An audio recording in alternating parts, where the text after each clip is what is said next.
Well, good morning, everybody. Welcome to West Bar, Washington.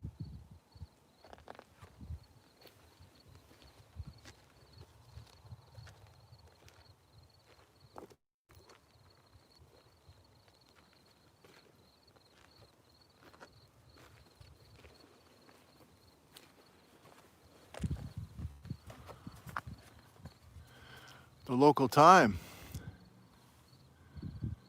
I guess it's about 8:43 a.m. and we will begin our program on giant current ripples at 9 o'clock local time. A little more than 15 minutes away from now. And if you're watching this after the fact, if you're not watching this live, if you're watching this on August 1st or August 1st of 2017, go ahead and skip ahead if you like, 15 minutes. But today's date, I believe, is June 20th, 2020. And we will be broadcasting live here. We are broadcasting live right now, as a matter of fact. Thanks for joining us.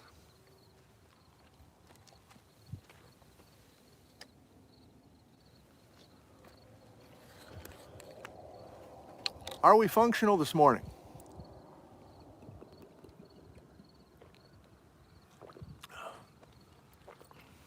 Judy, thank you. 5 by 5.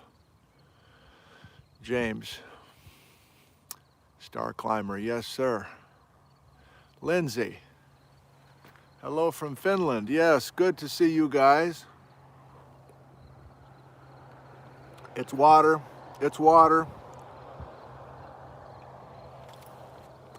I mean, the conditions, do you know those sleepy mornings where it's dead calm, it's overcast,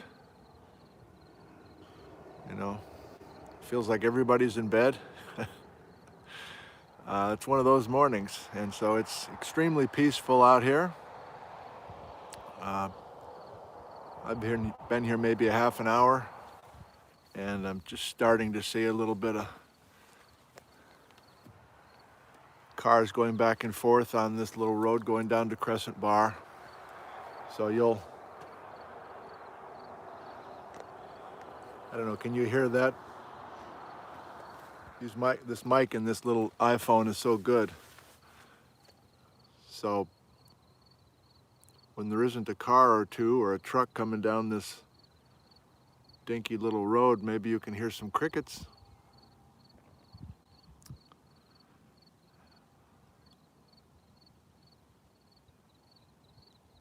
Yeah.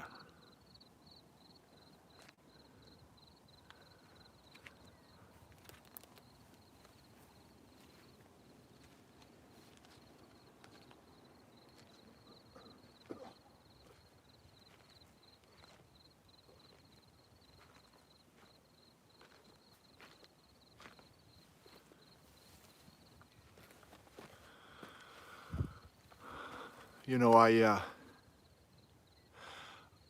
learned on Thursday night that the framing that I see as I look into this iPhone is different than what you see. I got a kick out of watching the replay of the Thorpe Prairie show Thursday night, a couple nights ago.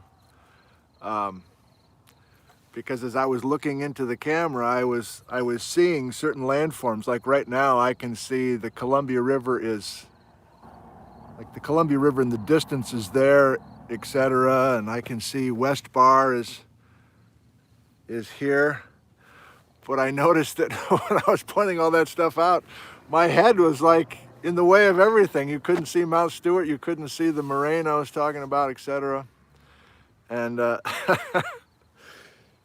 so I thought that was funny. I was watching all the comments like, move your head. Your head is in the way. I can't see. Move your fat effing head. Like uppercase. Move. So I don't know. if I point out something, maybe I'll try to do it that way. But Anyway, that was a riot. It kind of built too, you know. It's like I can't see. I can't. Uppercase, caps lock. I can't see. Move your f***ing head.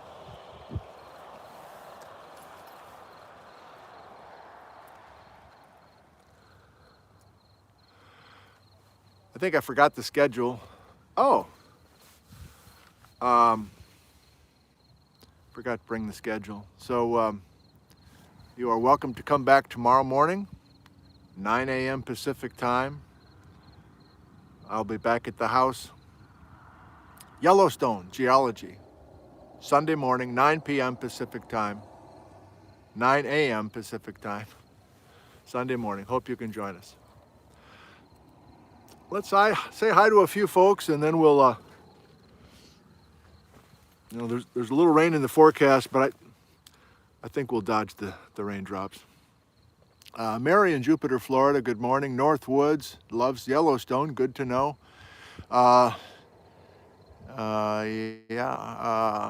Salish from Mukilteo, James Earl Ballou and Heather from Boulder checking in. Matt in New York City, Ken is in Nashville.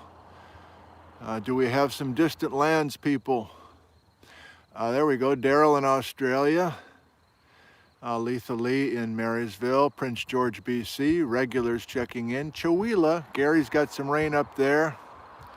Yannick in Denmark, good morning. Czech Republic, nice, I always love to see that. Eastern Europe for some reason. Tom in Scotland, good morning. I guess good evening to you guys. We all know the drill there. Okanagan, BC. Graham, Maine, Mission Viejo, California, San Diego, Belgium, Zazu. Jane is in bed.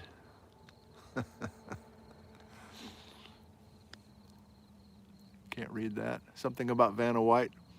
Alabama, Roll Tide, Charlotte, North Carolina. I'm so glad that you guys are with us. Japan is here this morning. New York, New York. Oh, good. Of course, now we're picking up some traffic. Oh, well. Part of the India.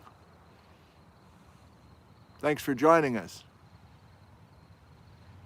You are on Larry the Ladder, but I think we'll do a little walk. Actually, I forgot to go over there and check that out quick. Oh, we got all the boaters out here with their big old boats, big old boat trailers, huge trucks. That's part of the gig here. I don't know, maybe I am flipping you off. Of course I'm not. Okay. Actually, you know what? I think I want to ask you right now. I'm just curious now because of this big head thing. So can we just try this? Because we still have, I forgot my watch also. We still have 9 minutes, right? So let's just do a little test, would you mind? So I'm kind of crouched down and let's see, how can I do this?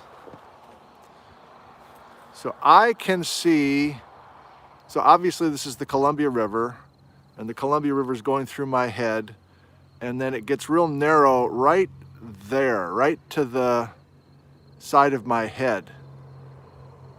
So I'm pointing, as I look into the phone, at the narrowest part of the Columbia River, just to the side of my, right here. Is that what you see too? Or am I pointing in something totally different? My finger's on the target? Really? Well, then what was the deal? Why was I pointing out stuff that was behind my head at Thorpe Prairie? So my right finger is truly at the edge of the frame right now. Is my finger, I'm not flipping you off. Is my finger on the margin of your field of view as well right now? Yes, edge, dead crow? Okay, well, I don't know. Maybe I was, And is that the other edge?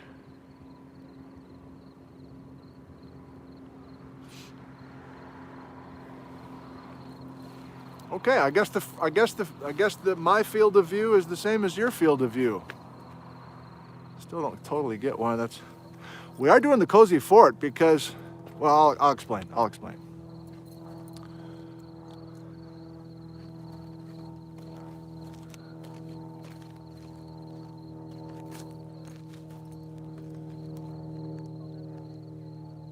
Plain boy. So I assume you can hear me pretty well. Of course, I can't read your comments now. But if I want to do a little bit of pointing out from this distance, that might be a little better so you can see.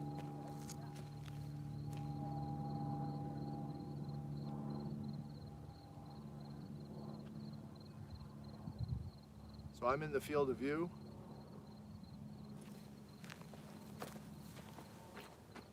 Yes, can hear you. Just increase your own volume. Yes, low. It could work.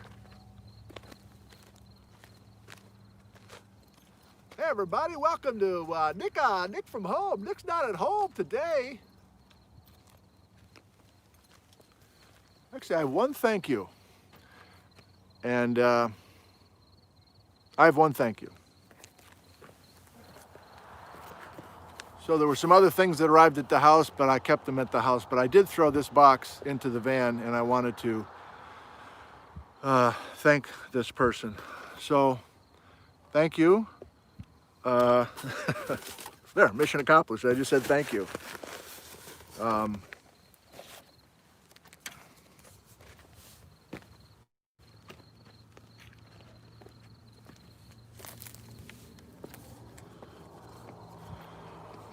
This is from Pat and Karen Miller from Yakima, Washington. Of course it's starting to rain.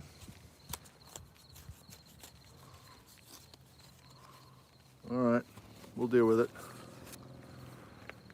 Pat and Karen Miller are wood artists.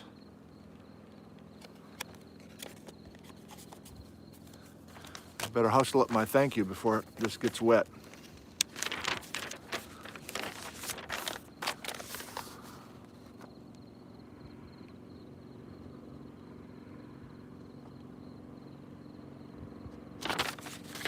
So what would two wood artists send as a unique thank you gift?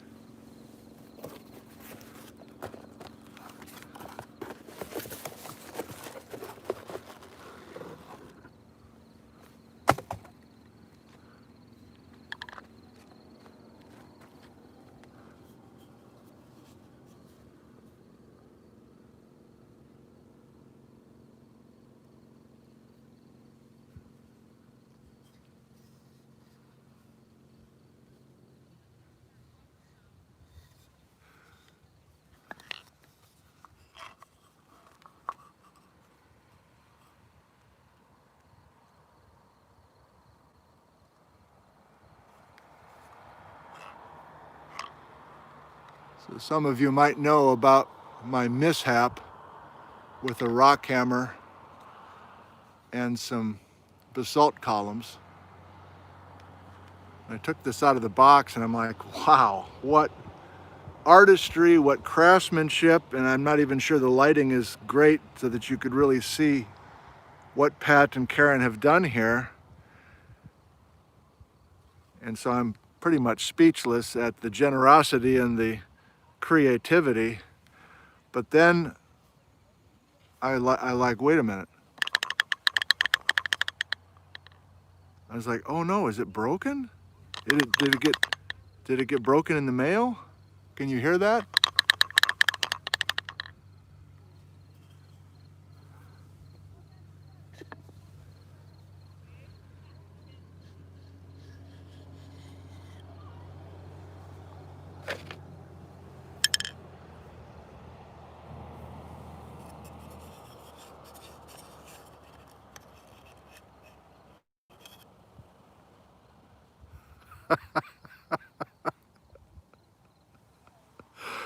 You gotta love it.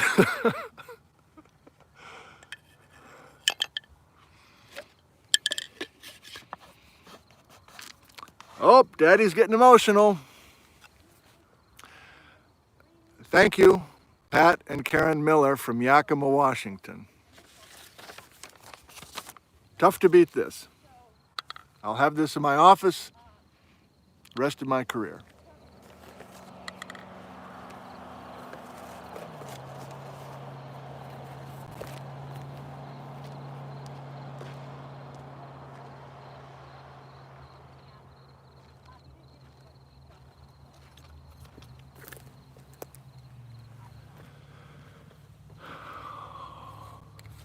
All right, what time we got? What time do you have?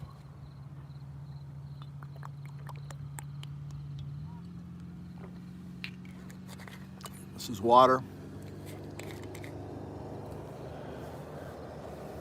1 minute? Okay, thank you. Give me a minute, would you? And we will begin our program on giant current ripples. Thank you for joining us.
Well, a very pleasant good morning to you all. Thank you for joining us. We're beginning the program right now. The topic, giant current ripples. And I'm not in my backyard, and I'm not in front of a green screen. I'm really here. I'm really at this place called West Bar. West Bar. I'll show you a map in just a second. But this is the Columbia River that's flowing from right to left. Not flowing like it used to, of course, but it's still a river flowing more or less. And the main feature are those blonde hills across the way. That's called West Bar. Those blonde hills. And you'll notice there's two different sets of them. And then there's a huge cliff made out of flood basalt. And you're actually looking west across the river. You're looking to Kittitas County. My backyard is over that ridge. So let's get you situated and then try to tell the story of why this place is so important. Are there really giant current ripples here? Actually, let's do that.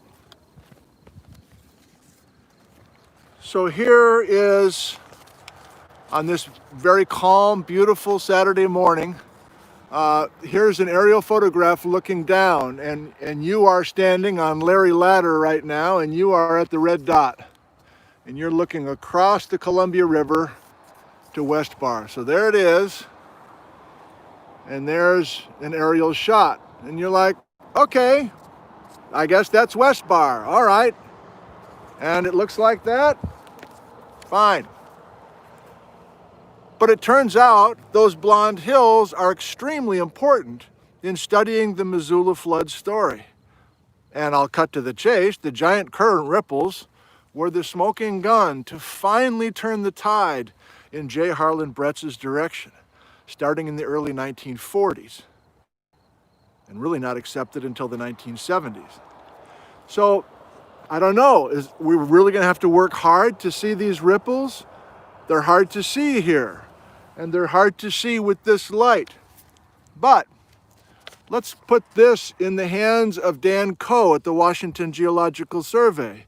Let's have him fly some LiDAR over this area.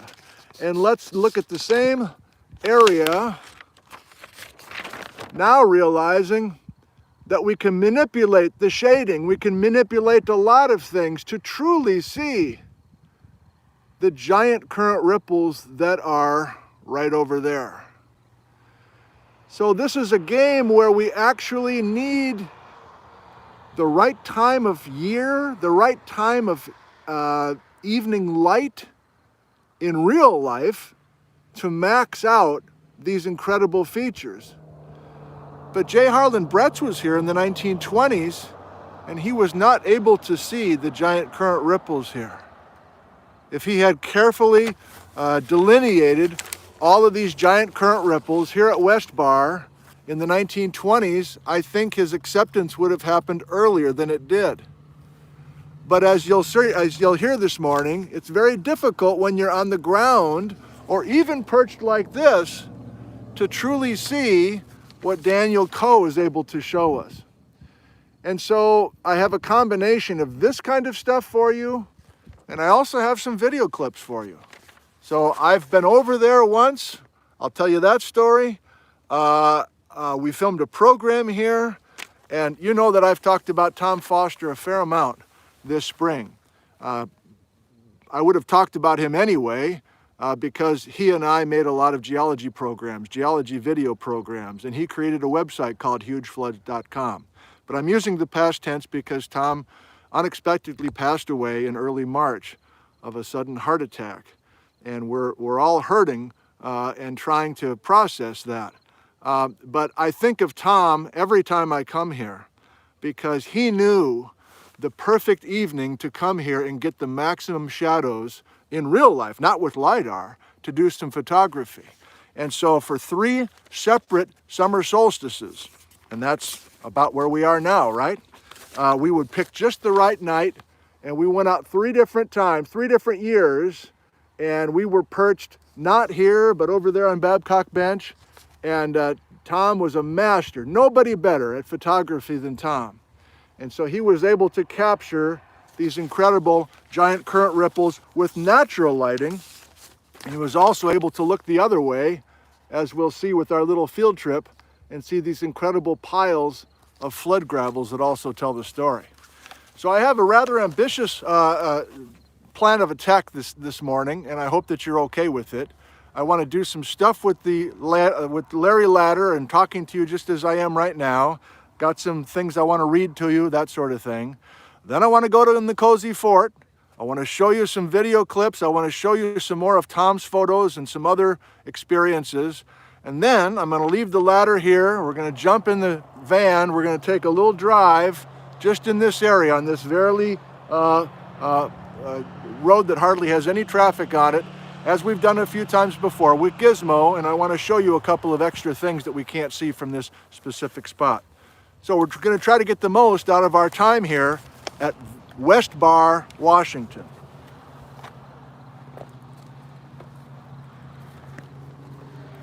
Here's where we are located. So it took me a little more than an hour to get here. I left the house at 7 this morning. Ellensburg, that's where I live, over to Vantage, cross the Columbia River, follow Interstate 90, and then exit and head towards Quincy. I took the White Trail Road, of course, instead of going through downtown Quincy, and then drop down. So we are perched on this side of the river, looking west, looking across at West Bar, okay? So nearby we do have Moses Coulee, nearby we do have Grand Coulee, but those are not major players with our discussion this morning, and Wenatchee is way upstream. So these are giant current ripples, and they are from a Missoula flood. But they are not from floods that came over Dry Falls and down Grand Coulee. They are not. So these are impressive current ripples. You'll especially see in the Cozy Fort in just a bit. But there were bigger floods that came through here, and we don't have the giant current ripples from those events. This is one of the youngest floods. And if you think about it, that makes sense, doesn't it? These are delicate features, these giant current ripples. If you have another flood come through, you're going to wipe these out and make some new ones. So this is one of the last events, and I'll just give it to you. 14,000 years ago. we're sure that we had a breakup of the Okanagan lobe and one last major ice age flood that came down the Columbia River, came over this area 300 feet high. So that was not the maximum, the biggest ice age flood, but the flood that happened 14,000 years ago came down and created those giant current ripples. So let's try this as quickly as we can because I got a lot to share with you. Missoula Floods, that's what we're talking about. This Okanagan lobe, when the Okanagan lobe is in place, we do not have ice age floods coming down the Columbia. So we are here. We're here. So we can only get big ice age floods at maximum velocity coming down the Columbia River when this Okanagan lobe is not here yet. That's 18,000 years ago. And when this Okanagan lobe finally busts up and we drain glacial Lake Columbia. So that's another way to say this. These giant current ripples are the result of water draining glacial Lake Columbia, that standing body of water that was held up behind Okanagan lobe. Okay, so that's a taste of what's to come involving the ice age floods. But I think I want to go back a little further, if you don't mind. A few nights ago, we did a live stream on Thomas Simons, who was a Army Corps of Engineers geologist who came down the free-flowing Columbia River in October of 1881 through this stretch. And he kept good notes, he made excellent maps, and he had very specific descriptions to share with us. And since we're right here, perched above this river, and especially with the gizmo, I'll show you some cliffs that he's about to describe. I want to read a little passage from Simons's diary, essentially, of coming down this Columbia River in October 1881. And it's a passage I did not read to you the other night because the wind blew the bookmark away. So he's right upstream. I'm looking at the face right now that he's describing in 1881. This portion of the river is situated and is very grand and beautiful. The banks are nearly precipitous bluffs from 2,000 to 3,000 feet high, composed of columnar black basalt, which takes many wonderful shapes and produces many pleasing effects, rivaling the famous Giant's Causeway of Ireland in a weird beauty. This is long before J. Harlen Bretz is here. This is Thomas Simons in 1881. The columns are in every conceivable position, sometimes piled up like cordwood, in some places erect, and in others inclined. Some great masses are twisted and bent. He's talking about the 16-million-year-old German chocolate cake, the flood basalts, forming niches, arches, grottos, crowns, etc. Listen up. In one of these niches, 1,000 feet above the river, there lies in inclined position a stick of timber, barkless and white with age. It never grew there. It is 1,000 feet from the top of the vertical bluffs and could not have been put there from above. The only way in which it could have reached its present position was by being caught there when the river was 1,000 feet higher than it is now, drifting in and lodging and being left there by the receding river. He's assuming it's a modern log, not a petrified log, which it actually is. But I want to continue. This is Thomas Simons. My pilot, old Pierre, an Indian pilot and a voyageur of the old Hudson Bay Company, said that this log was a landmark in the days when this company transported their furs and merchandise up and down the river in a bateau. He says that the Indians always considered that the log was left there when the river was up at that height. This is one link in the chain of evidence that proves that at no distant date the Columbia was a stream of such magnificent proportions that the present river is a tiny rivulet compared with it. If this be true, if this be the true explanation of the location of this log, it is a remarkable example of the preservation of wood for a long period of time. It may be that the log is petrified, but I have no means of getting at it to determine. Well, in the Cozy Fort, we're going to boat across the river. we're going to screw around and make a little PBS episode that we did a few years ago. Gary Fabian is the guy who loaned the boat, drove us over there, walked around, and when we were done filming, Gary says, I want to show you something. And so we boated up to this spot that I'm going to show you, and he said, look up there. There's a log sticking up there. What do you think it is? Is it petrified? I say, well, it's got to be petrified. So he watched us film with Chris Smart's drone. His buddy got a drone. They went back over there. They flew a drone up to that log that's stuck onto the wall, and I've got some photos of it to share with you. So, I love this. So here's a little, the 1881 map, and he's calling it Lodge Stick Cliff, or Lodge Stick Bluff, which was a landmark or a noticeable thing all through the 1800s and maybe thousands of years before that with Native Americans. Oh, we have runners now yelling at each other in a nice way, but oh, we got a dog. Okay, good. All right, that's all part of the experience out here. Back to the Missoula Floods. Okay, buddy, you can't hear that, right? Like a human version of a muffler boy, like, okay, all right, I gotta focus on you.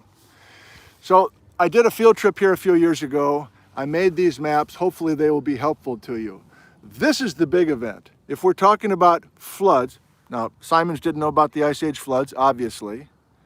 And the I don't want to get too confused here. The petrified log has nothing to do with the Missoula Floods. That's just a cute little intersection between what we've done with Simons and what we've done with some other things. Now we have a car rolling into the gravel lot here with us. Hopefully they will ignore us. So we're jumping, so let's leave that alone. I just shared that with you because I've got a video, a couple of photos to share with you. But now we're Ice Age, right? Now we're much younger than 16 million years ago. We're only 18,000 years ago. And this, what do I have? 1,610 feet elevation, that's in red. That's the high water mark of the biggest Ice Age flood that we know of, 18,000 years ago. And this is a huge Missoula flood that came down the Columbia before the Okanagan lobe got in place. So therefore we had Missoula floodwater from Montana following the Columbia all the way and not being diverted into Grand Coulee. And where are we? We are down here. There's West Bar. But the point is, with these kinds of elevations, this is 1,000 feet of water moving 60 miles an hour. 1,000 feet of water moving 60 miles an hour. Now there's potential for a bunch of confusion here this morning because I'm really freelancing.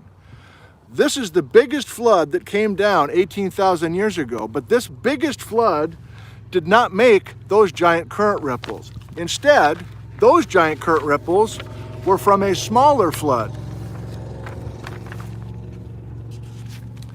What was the number? 14,000 years ago.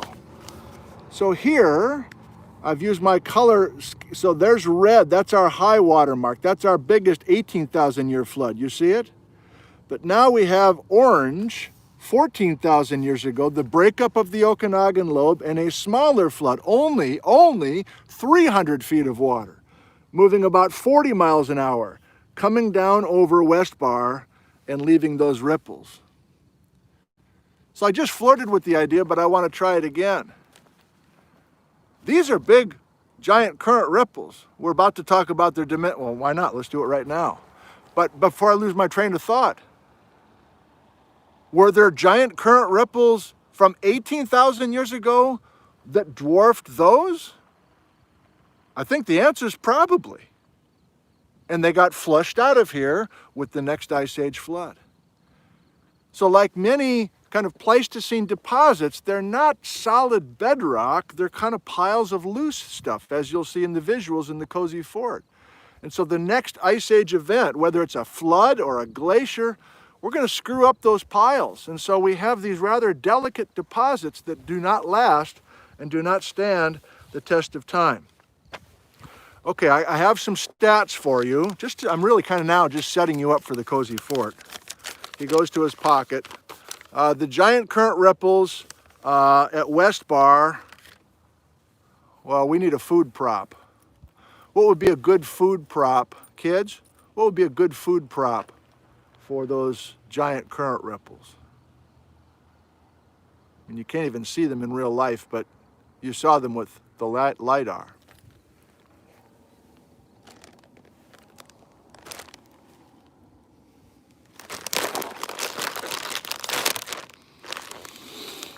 Oh, that's good.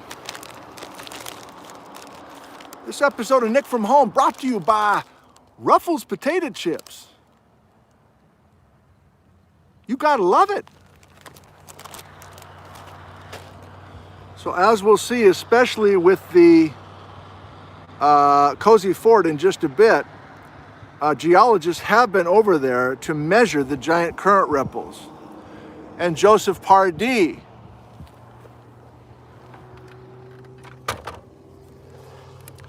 who first documented Glacial Lake Missoula as a lake and the high water mark of the lake in 1910, his first scientific paper for the USGS. And then in 1942, after Bretz did a bunch of his work in eastern Washington without an obvious source for the water, the last paper that Pardee published, right after he retired, was a paper of the giant current ripples, the Ruffles potato chips, on the floor of Glacial Lake Missoula. And he had dimensions for those giant current ripples. And finally, by the last major paper of Bretz in 1956, he finally acknowledged Pardee's ripples and realizing that the ripples were the way to convince everybody that this was a real thing. So if I give you these dimensions, looking at a Ruffles potato chip, the interpretation is we had 300 feet of water moving 40 miles an hour over that blonde set of fields. What evidence do we have? Well, you measure the height of each ripple, just like you would measure the height of each of these ridges on this Ruffles potato chip.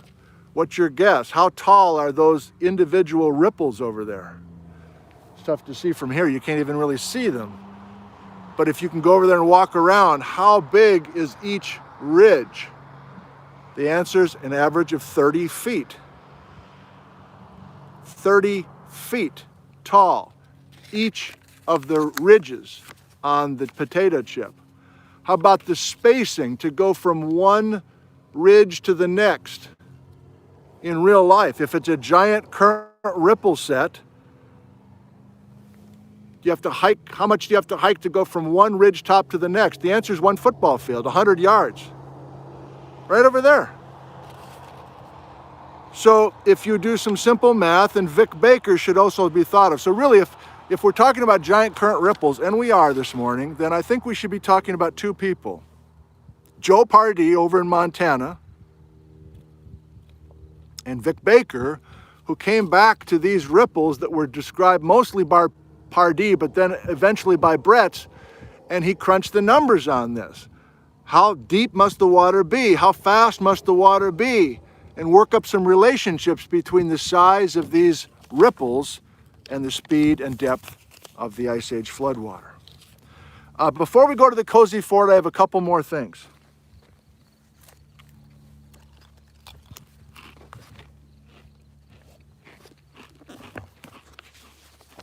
Here's Bretz's last publication. This was a mistake. Hang on, I couldn't help it.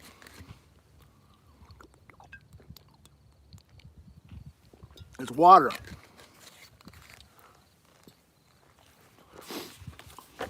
This is the last major publication of J. Harlen Bretz. He had a final one in 1969, but I consider this his last major work. And in the last 3 pages, I'm going to read to you now from Bretz.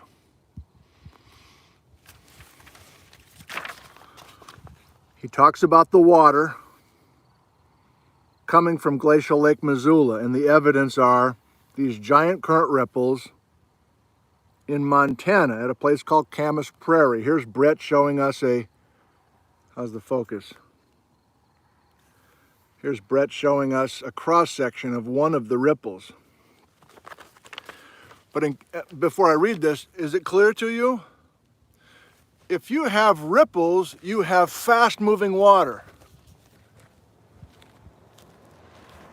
We got ripples over there. We need hundreds of feet of water moving 40 miles an hour. There's no other way to explain those ripples. If I had somebody visit my office and they folded their arms and said, I don't believe any of this Missoula floods, it's all baloney. Prove to me that we had Missoula floods. I think this would be where we'd go.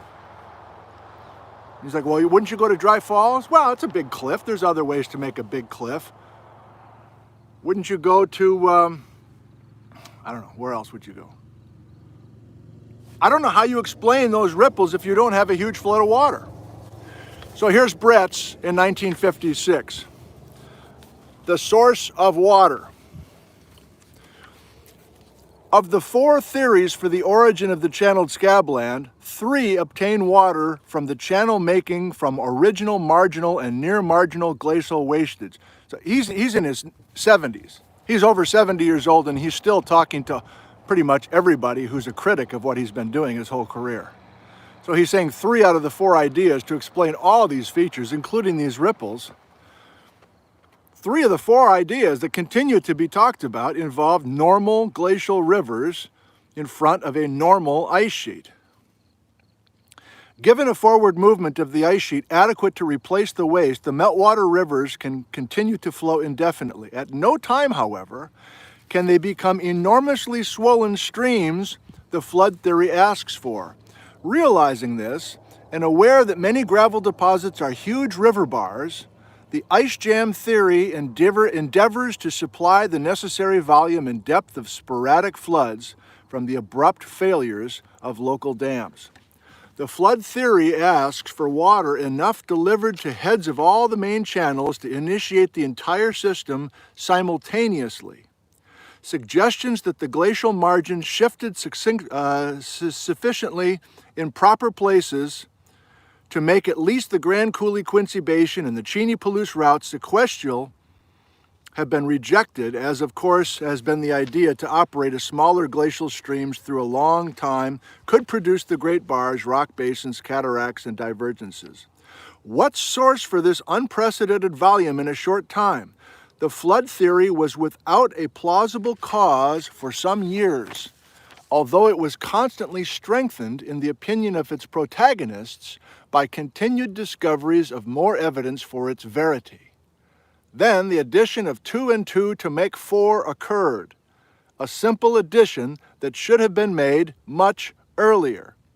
The source must have been a large body of water standing high enough and near enough with a dam of glacial ice which, failing, would catastrophically release many cubic miles of water with no way to escape except to the Scabland Channel headlands.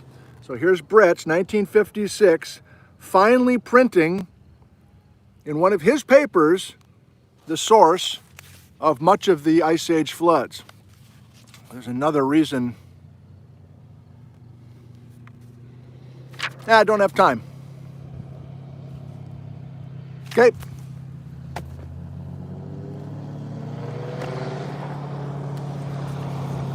Muffler boy. There was a famous meeting in the 1930s, I believe, in Pullman, Washington, and Bretz is just sitting in this room with all of his critics, and they're all presenting these alternative flood discussions to explain all these crazy features, including this now in eastern Washington. And Bretz was the last speaker of the session. He's in Pullman. And they go, Bretz, it's your turn. We've heard from Hodges and Flint and all these other folks. And he says, how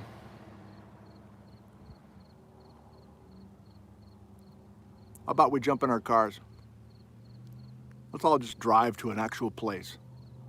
He's pissed. Let me go to a place where we can look at some of these features. How about that? Instead of being in this room, F that. Let's go out there and look at this stuff And then you tell me how to explain this if we don't have these incredible catastrophic floods. I'm paraphrasing.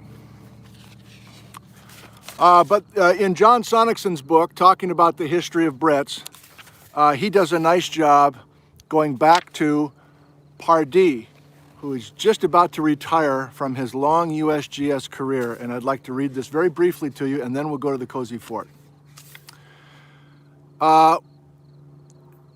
In the 1930s, Pardee, Joe Pardee, was busily spending each summer in and around the site of his glacial Lake Missoula. And because the geologic community felt he might have some modest progress reports to share, he was invited to speak at the 1940 meeting of the American Association for the Advancement of Science in Seattle, titled Quaternary Geology of the Pacific. 1940 in Seattle, a meeting. One session had been organized to debate various alternatives for the creation of Eastern Washington scabland region. So this is different than the Pullman meeting I just told you about. A field trip would follow the debate. Bretz had been invited to participate, but refused. Everything he had to say about the scablands was already in print, and he still felt that his field evidence was the ultimate proof of a flood. Early in the session, Bretz's three key opponents at this time, Allison, Flint, and Hodge, made presentations.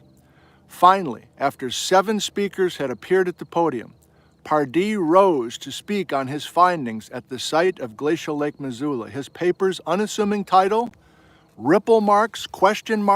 In glacial Lake Missoula, unquote. And his self-effacing presentation was deceiving. After reviewing all the basic facts about the monumental lake that had once existed in northwestern Montana, Pardee then described the ripple marks he had discovered at Camas Prairie, describing them as being of extraordinary size. Just how extraordinary? Pardee had measured these ripples and found them to be nearly 50 feet high, these are 30, and as much as 500 feet apart. Pardee described these huge formations, disguised as hills, as being the same sort of ripples found in the sand of a stream bed. He then announced, this is Pardee, that based on the evidence he had discovered, it was his opinion that the glacial dam holding back this lake had somehow failed abruptly, and the entire lake had drained rapidly, and most likely quite dramatically. Aside from the ripples, other evidence for this draining included heavily scoured narrow areas of the former lake basin and giant bars, not unlike those Bretz had found in the coulees and the scablands. Remarkably, Bretz never vocalized a connection between the failure of his ice dam and the formation of the scablands, though it seems impossible that he could not have made the connection in his mind. Commenting about this much later, Bretz would write, "He never said, at least in print, anything about the final disposition of this vigorous discharge. I do believe, however, that he was generously leaving that to me." Well, there's interesting human drama, interplay between geologists. I can't hold it, I'll do one more. This is from the always excellent On the Trail of the Ice Age Floods books. This one, The Northern Reaches, from Bruce Bjornstad. I'm reading a quote directly from Bretz in 1969, the last paper that Bretz wrote. Here's Bretz. "Giant current ripples on gravel bars, difficult to identify at ground level, under a cover of sagebrush." So here's Bjornstad. Bretz never had the luxury of aerial photographs until late in his career. This is unfortunate, for if he and his critics would have seen the many fine examples of giant current ripples on flood bars across the channeled scabland, Bretz's flood theory would have been accepted far sooner and likely saved the heretic geologist many years of professional isolation. As early as 1925, Bretz recognized that many flood bars displayed a horizontal fluting and minor mounding on their side. By 1930, he had theorized they were giant current ripples, but it wasn't until years later, after the introduction of aerial photographs, that geologists began seeing these features everywhere along the flood paths, confirming Bretz's outrageous flood hypothesis for the channeled scabland. So, in case you're curious, there are more than 100 different places in the Pacific Northwest that have these giant current ripples. I'm bringing you to one, West Bar, And the other place I was talking about with Pardee was Camas Prairie, but there's more than 100 of these sites now recognized. Okay, it's starting to sprinkle. Give me a second. I'm going to get the papers into the van. I'm going to set up the cozy fort. I think it's important for us to see some more striking images of this location, and then we'll take a little drive. Sound good? Talk amongst yourselves. Don't want to get the potato chips wet.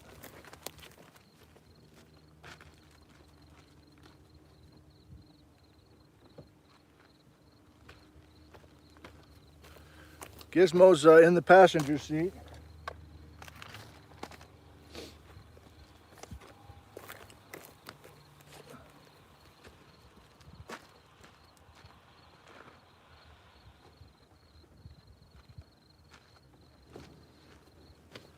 This is perfect timing for the cozy fort. Cozy fort by Steve, Cedro Woolley.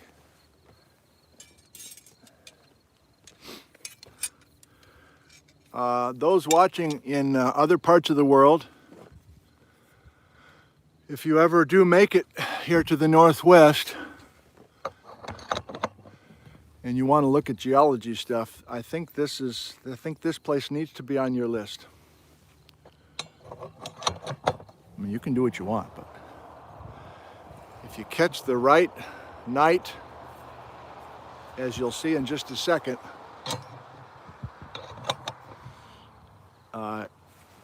you are sure you're at like a World Heritage Site, even though, you know, there's no designation at all. I'm sure most of the people at Crescent Bar will drive a little bit towards Crescent Bar. I'm sure, you know, 99 out of 100 are not unaware of any significance of this area. Just, it looks cool out here. That may be all they know. That sounded meaner than I want it to be. I'm just saying that, you know, we try to share the excitement of these places, but not everybody's listening.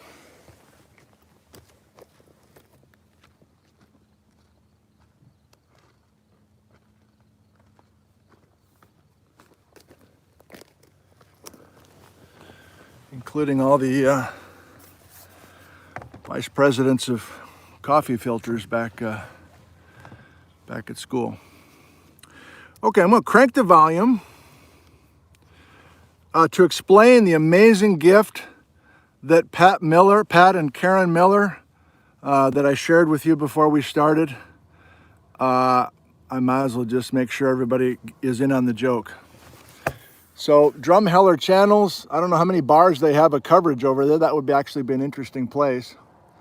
But these are Tom Foster photos, and we're hiking around on top of these basalt columns, and this is what happened.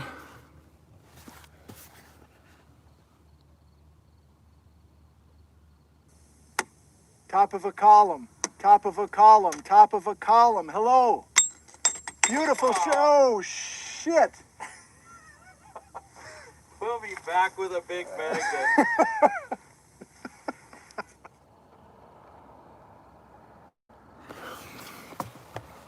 All right, people seem to love that one because I'm an idiot. Now, here we go. You're like, Holt, where is that? I got to go there. The answer is right there. So this is one of those summer solstice shots by Tom Foster. If you haven't seen this, let me get ourselves. We are right, hang on, Patrick. We're right here. I can't keep my finger here, but you're right here, okay? Red is where Glacial Lake Missoula is. We're going to drain the water quickly according to Pardee's giant current ripples. And here's one flood. There's the hours after the ice dam broke, to give you a sense of the scale of this and the speed of this. But a key concept is that the Okanagan lobe is in place during this simulation, and we can't have the Okanagan lobe in place for our floods coming down the Columbia. So here's Pardee, 1910, saying, I've got this lake, long before Bretz ever set foot in Washington. And these, Tom Foster photos that everybody uses, Tom was an amateur photographer. He worked at a frozen food plant in Tri-Cities. Self-taught in geology, self-taught in photography, self-taught in everything. This guy's nobody's better than Tom Foster with photography. So here he found the right exact weather and time of night to get these are the Camas Prairie giant current ripples that you'll see everywhere. More shots from Tom. So these are the giant current ripples that Pardee measured and reported at his retirement in 1940 at that Seattle meeting, proving that there has to be a sudden catastrophic release of Glacial Lake Missoula. This is from Oregon Public Broadcasting, possibly, with a really strange narrator voicing his script. Body of water rushed out. Turbulence of immeasurable power created ripple marks on the bottom of the lake. And from the air, they are easy to see.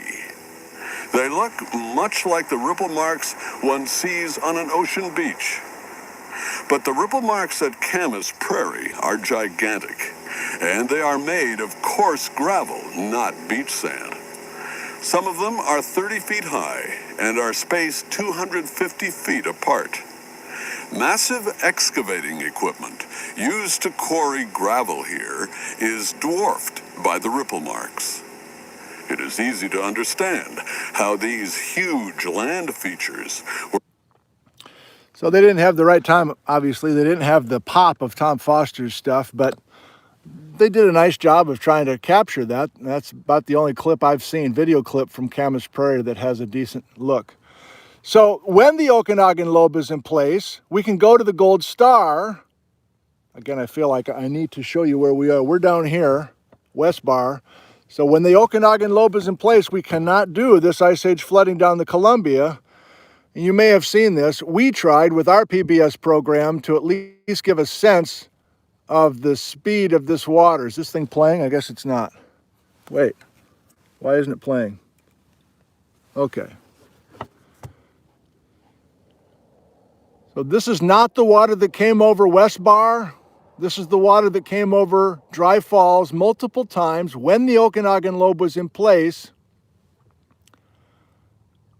But if you're new to this idea of ice age floods and Missoula floods, this is our attempt to help you get a feeling for the velocities and the quantity of water that we need. Now, this is a place called Ancient Lakes, some on maps known as Potholes Coulee. It's about 3 miles from here.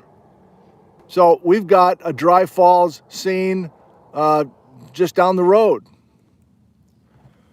This is my attempt to show you that 18,000 years ago, that's why we had a massive ice age flood over Wenatchee and over West Bar. Remember, 1,000 feet of water. The depth of the water, 1,000 feet, and traveling 50 to 60 miles an hour. And even Simons back in 1881 knew that there was a big flood. He saw all these boulders scattered all over the place, but he just assumed, like many, that it was just a kind of a weird big flood on the Columbia. Now, if we advance the Okanagan lobe, again, it's cartoon time with old Nicky Zentner and his colored markers. We can't have water come down over Wenatchee or West Bar. Instead, when the Okanagan lobe is in place, as it is here in green, then the ice age floods, the Missoula floods, are going to be sent down the Grand Coulee to create the animation you just saw from Dry Falls. Then, this is the event that created the giant current ripples here at West Bar. Bust up the ice dam, big blocks of ice floating in the water, and a much less impressive ice age flood. It's crazy to say that because there was still 300 feet of water moving 40 miles an hour. So Bretz missed this part of the story. He was so busy with everything with the Okanagan in place and the major channels in the Grand Coulee, etc., that he was not an expert here. In fact, even this map, which is from one of the publications, I think based on Bretz's maps, look, they don't really show any Ice Age floods kind of coming down over Wenatchee. Now, maybe I'm not giving them enough credit. Maybe they're just trying to be simple for general readers. But if you just look at this and go, okay, the Missoula Floods, hammered, Moses Lake and Vantage and other places, but missed Wenatchee and Chelan, it tain't so. This is what it looked like at Wenatchee, according to Stevo Minsky's beautiful painting, showing 1,000 feet of water. That's Saddle Rock. But all of Wenatchee is underwater 18,000 years ago and 14,000 years ago. So back to Tom's work and back to our little, we would sit there for hours waiting for the sun to continue to change. It was truly the solstice. And, it's like, okay, sun's down another inch, on the horizon. Let's shoot a few more shots. And we just kept doing that until the sun disappeared. 3 different summers we did that. Our son Sam kind of showing some modern current ripples just when the Yakima River flooded in Ellensburg. But back to Tom's work, there's a boat on the Columbia and the ripples that are across the way.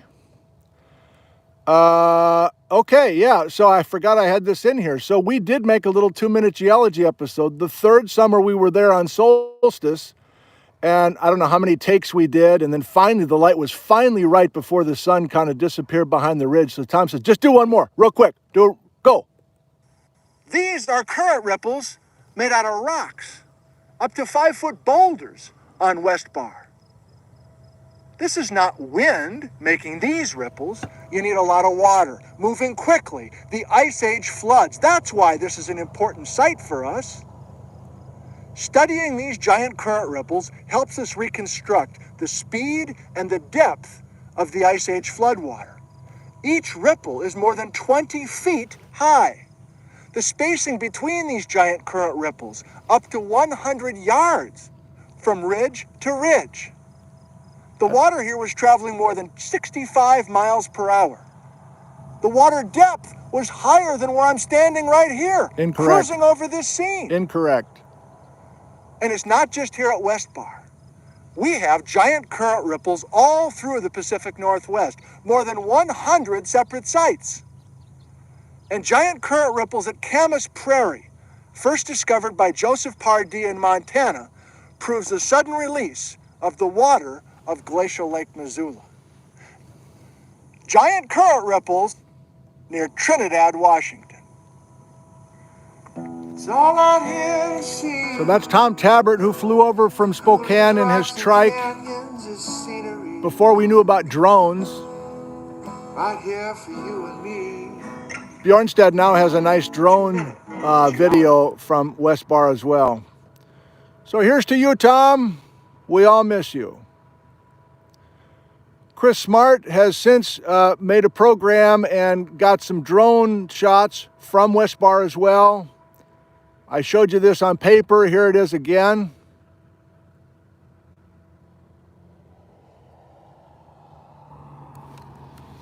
If you want to look, there's a scab land from the 18,000 year flood. The water was that high to shear off the top of that cliff. Dan Coe, LiDAR, he can kind of make any shadows he wants with his computer. So not natural, but I mean, it is natural data, but it's him finding the right shade to make it work artistically.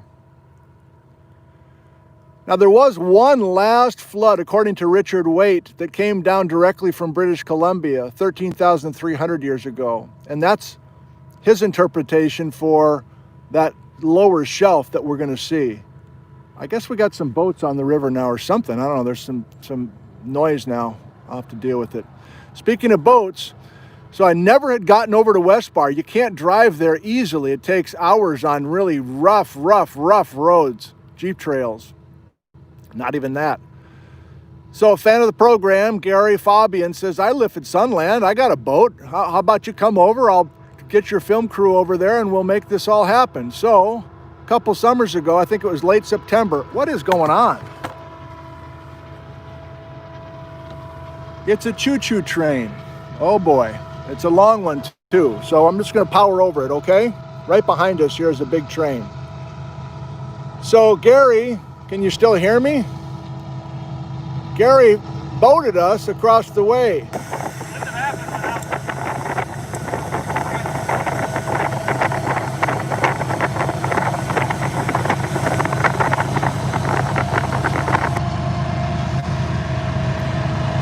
And so here's what, I hope the directional microphone is doing its trick and you're not hearing this incredible train right behind you. So here's over on West Bar then, a rare opportunity for me, and I don't know, I guess most, to get over there. And the boulders are everywhere. It's not sand, those aren't sand dunes. Everything's river cobbles and bigger. And the boulders are just everywhere. And some of those boulders have been cosmogenically dated to confirm the 14,000 year date. On West Bar, amongst the giant current ripples, and maybe you get a sense from these photos, when you're on these ripples, can you see why Bretz and others miss them? Like they're too big to really comprehend. You're just walking and walking, it's like, okay, I'm just on like a hilly area, you know? I don't really know what I'm looking at, just a regular flood bar, I guess. So when we were done filming with Chris and we got the footage that we needed, and I don't have that video on my computer, then Gary says, I want to show you over here this tree that's hanging high on the cliff. And this is what Simons was describing in 1881. Crinkle cut French fries, by the way.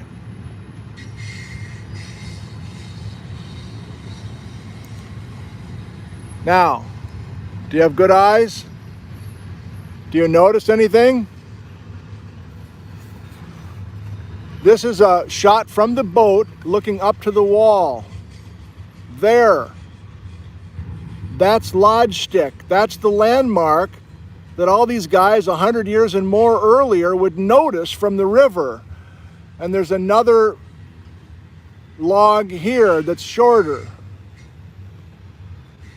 So, as I told you in the beginning of the show, Gary says, I gotta get up there, but I can't, nobody can climb up there, it's a sheer wall.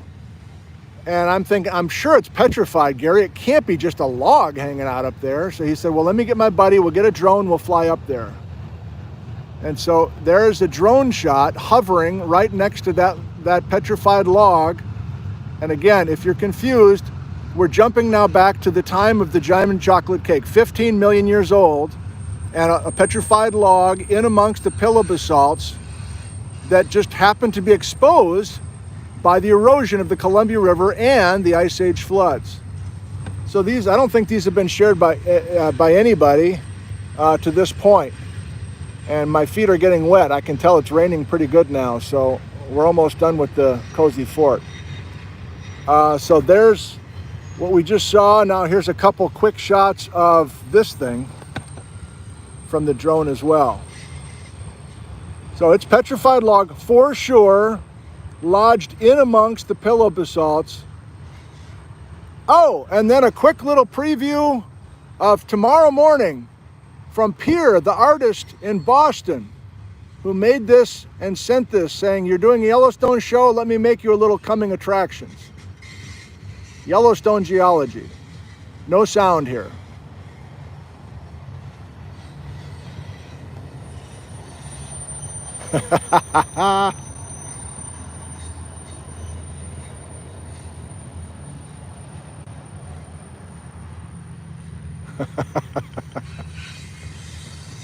Oh, Pierre, how do you do this?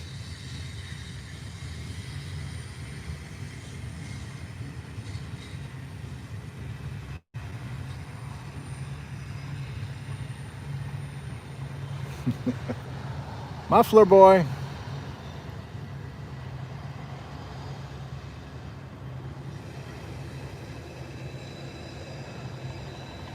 And Susan, are you watching?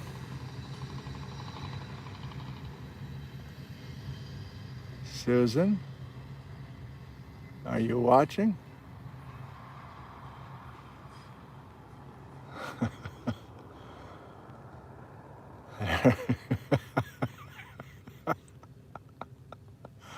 Ah, Sasquatch, nice. Okay. Thank you, Pierre, for that. Okay, that was a more kind of vivid treatment of this view right here. And the train is gone. And it's not raining too much here.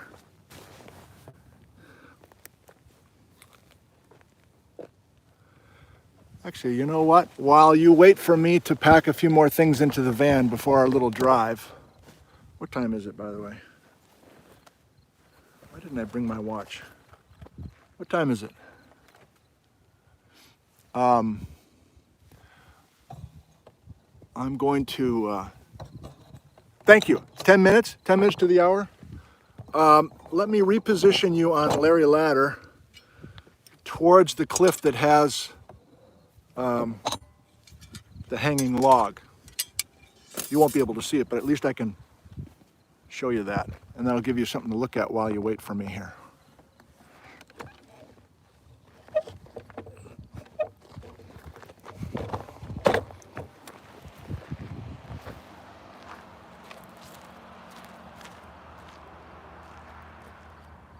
A big sheer black wall. And do you see that side of the river? There's kind of a black sheer wall that kind of has an angle to it, kind of a slope. That angled slope, so that's just north of West Bar. That angled slope is where the crinkle cut fries are. And then beyond that, higher up on that sheer wall on the west side is Lodge Stick Cliff. I think that was the name from Pierre and Thomas Simons. Okay. Oh, laptop's getting wet. So give me just a second and we're gonna load you up in Gizmo and take a little drive.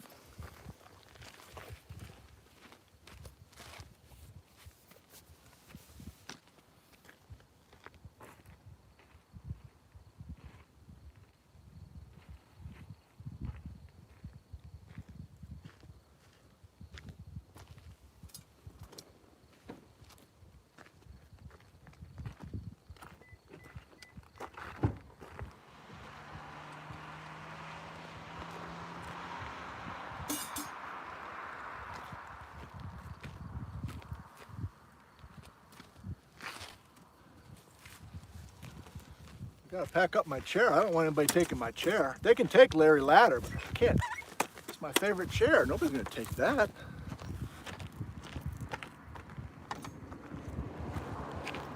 Actually, you know, people are very friendly out here. There's hardly any problems with that sort of thing.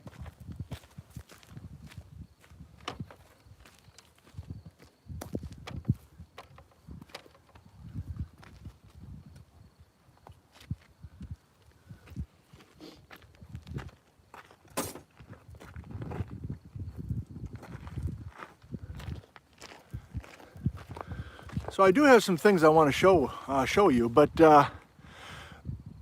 I got you right. It's not raining at the moment. Can I answer a couple questions real quick? Just to kind of see where we are here. You're looking north now up the river at that narrow spot that Simons was real impressed with. Uppercase, of course. How much of the gravel in West Bar deposited by the 5 floods that formed Moses Coulee and later rippled by the... Still there? Sorry. Hit the wrong button. Oh boy. Are you there? I think I cut you off. Is anybody still there?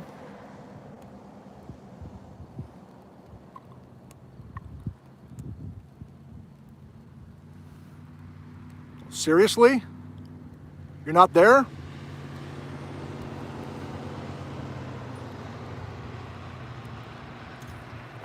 I don't see any comments at the moment. Hang on, what's going on? And it's starting to rain again.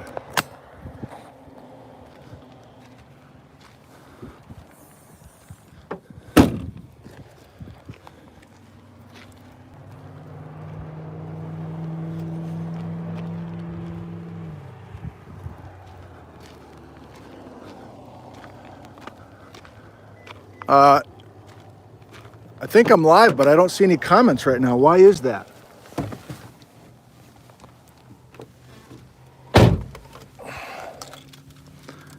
Dang it.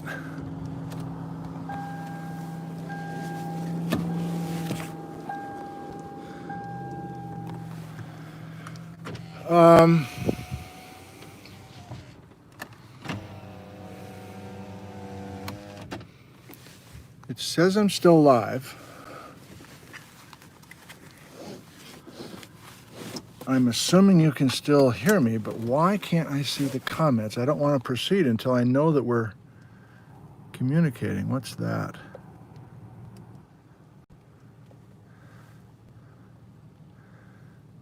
Okay, I turned off. Okay, I see the comments now. And I'm sorry to interrupt you. I hit the wrong button there. I guess I turned off the live chat. I see it's 9:59 and you're all here. Okay, good. So give me a second here. I got to get Gizmo going.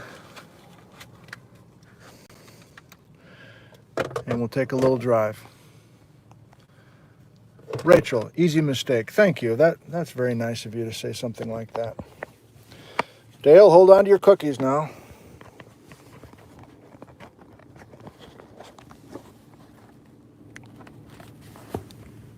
Oh, I got to turn on Bluetooth. Hang on. Daddy's concentrating.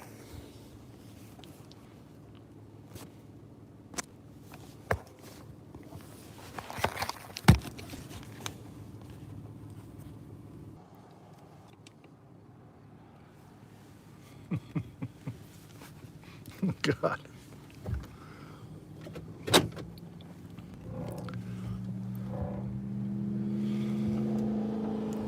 Okay, I've got everything except Larry Ladder, and I'll give you a second to get yourself right, and by that I mean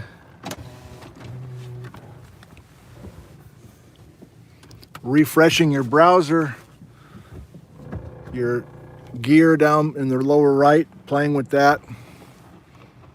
Hope you can get it back. Okay. That's enough of looking at me, I would say. Still have 1,000 people, I guess. So here we go.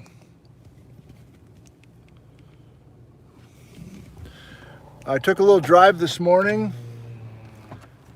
Oh yeah, we should go up there first. No, we're going down over here. Changed my mind again.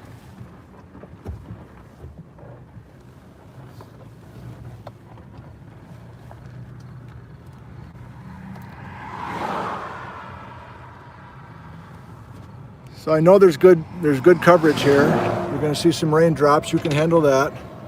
Got a lot of walkers and runners out here this morning. Now I'm coming this way, and hopefully nobody will come behind me here for just a second, because I want to show you some slackwater sediments. So here's some water that came down the Grand Coulee and back flooded up to here to create this. Good morning. A runner creeped out by me right now. I mean no harm. I mean no harm. So you can see there's individual, so there's loess on top and there's some slackwater sediment horizons in between those layers. I got to move. So there's mostly runners and walkers and just a few cars. Morning. Let me pull over here and give you another little sense of this. I'll just try it quickly. There's more impressive stuff to show you, but that's loess. There's no stratification there. So that's just stuff that's blown in the last 14,000 years. Loess. No ice age floods with that. But just below the loess, I'll try to stop on the way back. I'm going to turn around up here. This is a little town called Trinidad, if you're struggling where we are still. This is Trinidad, Washington. It's barely a community.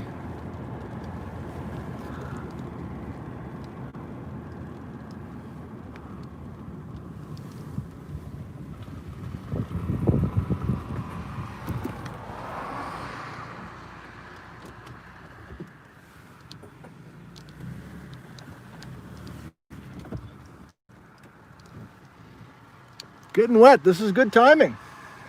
Perfect timing.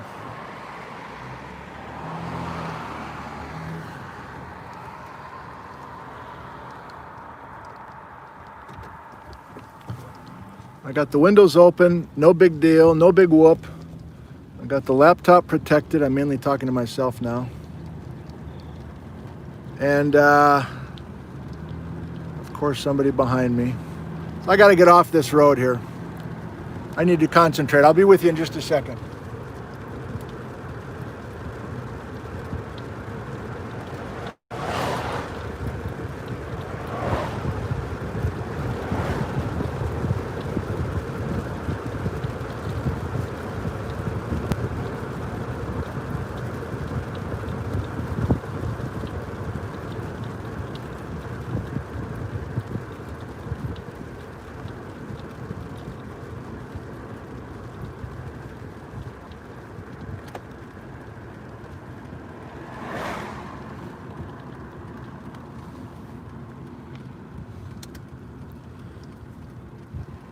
Okay, I'm off the main drag.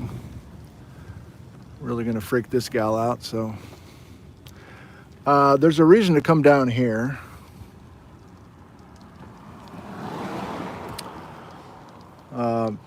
So the moisture has arrived, and yet we can still give you a sense. So that shear wall in the distance is Columbia River basalt, of course. And the floods did a nice job of tearing a bunch of basalt off of that face. It wouldn't be that sheer if it wasn't for the floods with their erosive power coming down through here. But let me see if I can pull in here quick.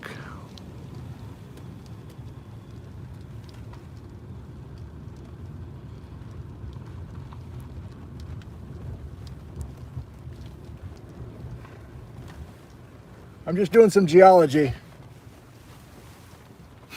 Yeah, right. Right, you're doing some geology. Why are you following me? Creep. So here's more examples. Have you seen anything like this before?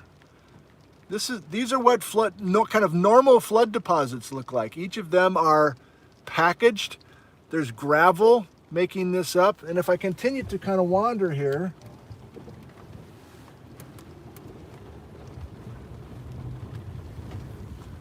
I can try to give you a sense of the scale, these enormous piles of gravel that are from the Ice Age floods, from the 18,000-year-old flood. Now here's some basalt. Oh, this is a crappy shot. Hang on. Hang on, Patrick.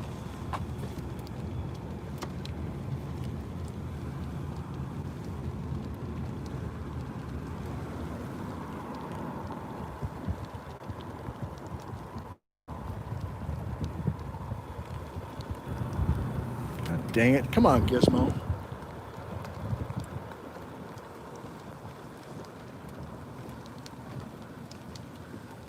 I'm gonna turn around and let these people not be freaked out anymore. Pretty cool house, huh? Look at this house. It's a low house with a picture window going right over West Bar.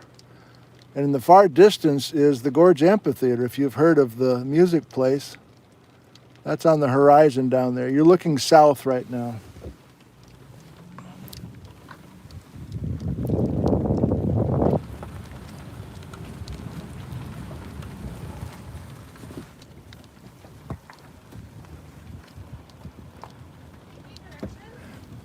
I'm doing a little geology program right now. I'm sorry. She asked if I needed directions. That's very nice.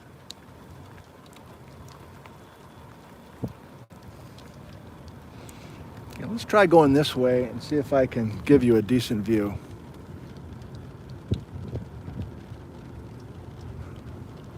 Boy, this is a struggle since I don't have the front windshield to show you anything.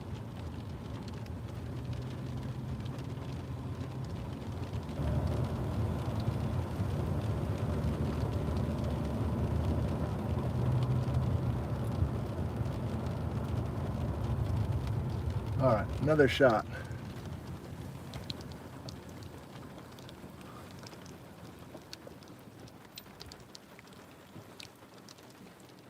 Come on. Okay, loess is the upper area, wind-blown loess. Each of these layers is some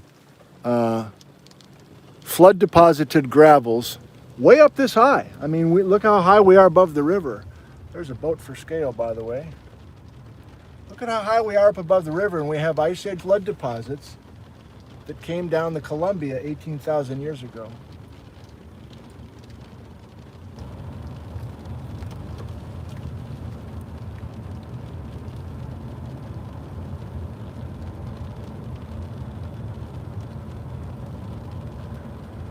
Okay, I'm going to zoom down to this next little pullout,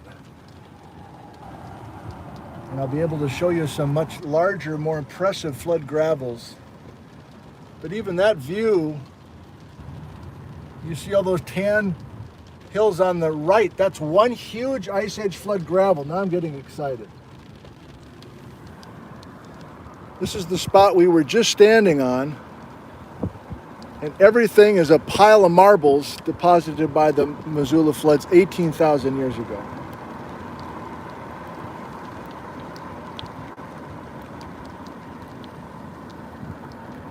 Nobody's behind me, so I'm going to just try to creep along. And can you get a sense of the energy necessary? Look at the boulders that are dropped along with everything else. That's a good shot there. Thank you for sticking with us. There's hundreds and hundreds and hundreds and hundreds of feet. This is a flood bar. This is an Ice Age flood bar. All those rocks came from the north and were kerplopped here at one time in a huge eddy that got hung up on the side of the main channel. I can't emphasize enough how impressive the 18,000 year event is. Remember, this is 4,000 years older than the modest sized 14,000 year event that actually produced the giant current ripples that we're going to see. Okay, I may lose you here a little bit. We're going down in a hole, but I'm heading down to Crescent Bar where I know they have 4 bars. So just try to stick with me here if you can. And if the rain lets up just a little bit, we might take a little walk.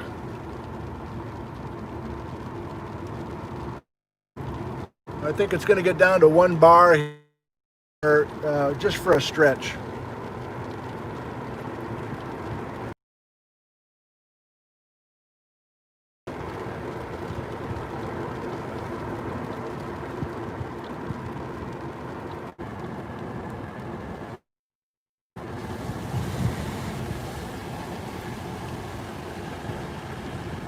Okay, I think you're back for good now.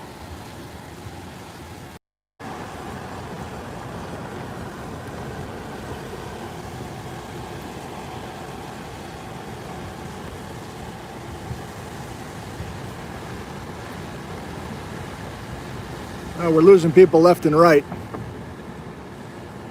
Oh no, maybe we got my people back. Yeah, famous last words, but I think we're now back to 3 or 4 bars. I almost said 5 bars. So this is a place called Crescent Bar. It's a little resort community, grocery store, an actual bar, campgrounds, homes, second homes, that sort of thing. And the reason I wanted to take you down here to Crescent Bar is to show you the basaltic cliff, number 1, and give you a sense of the scale of this. Is a rare chance to see a sheer wall of the German chocolate cake. But then also I want to show you West Bar from kind of eye level. Actually, let's go over here. Golf carts, the whole bit. I'm sure we'll have the park to itself because we're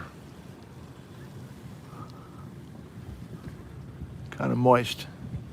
So I'm going to take a little walk. I don't mind a few drips. And I think I heard these iPhones can handle a little bit of moisture. So let's take a little walk to finish up. You up for it?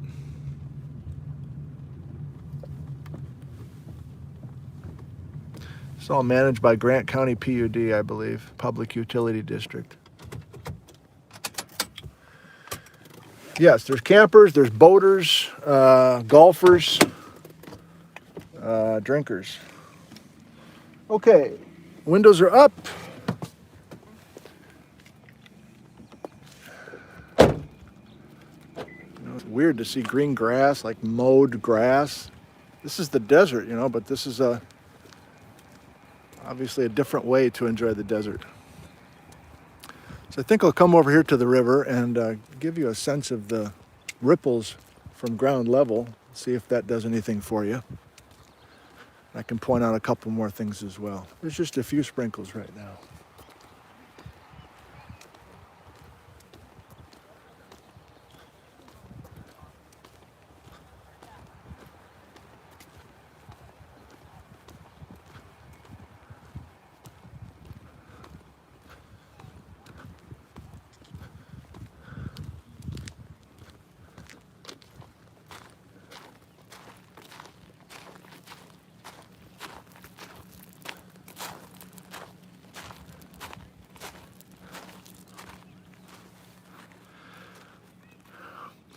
So, thanks for sticking with us. Let me try to help you see a little bit of geology in case you're still in the mood. So, that was kind of a mess driving and talking. I mean, you probably have whiplash from that. But I'm going to try now to use my pointer here and help you out. Columbia River, great. That whole thing, not up on the skyline, that's basalt up there, but that whole thing is a pile of gravel that should not be there. That's unusual. That is the giant flood bar that's on the east side of the Columbia River. So imagine this big 1,000 feet of water, and the main velocity of the water is coming down the middle of the Columbia Valley 18,000 years ago. This water from Montana. But the water is bringing a bunch of rocks with it, and the water is getting swirled around in a side eddy over here and dropping most of those gravels and rocks that I just showed you as we kind of drove down. So not the best lighting, but Tom Foster's photo that I showed you very quickly shows that. Now, if we swing over, I realize that this phone has a beautiful camera, but it's so kind of wide, I've learned that things are very vivid in real life, but your view is kind of, I don't know the term, but I'll stop. So obviously that's West Bar, and the ripples that are spaced 100 yards apart from each other, and each ripple is 30 feet high on average, and that's where we boated across to. Gary, who had the boat, was like, I'm not really sure the best way where we should land. And I think we ended up boating around the corner and then landed kind of on the northeast side of West Bar. And then down to the south, we lose West Bar because basically, if you hadn't kind of figured this out, I'll do this one more time. This is I'll do it here.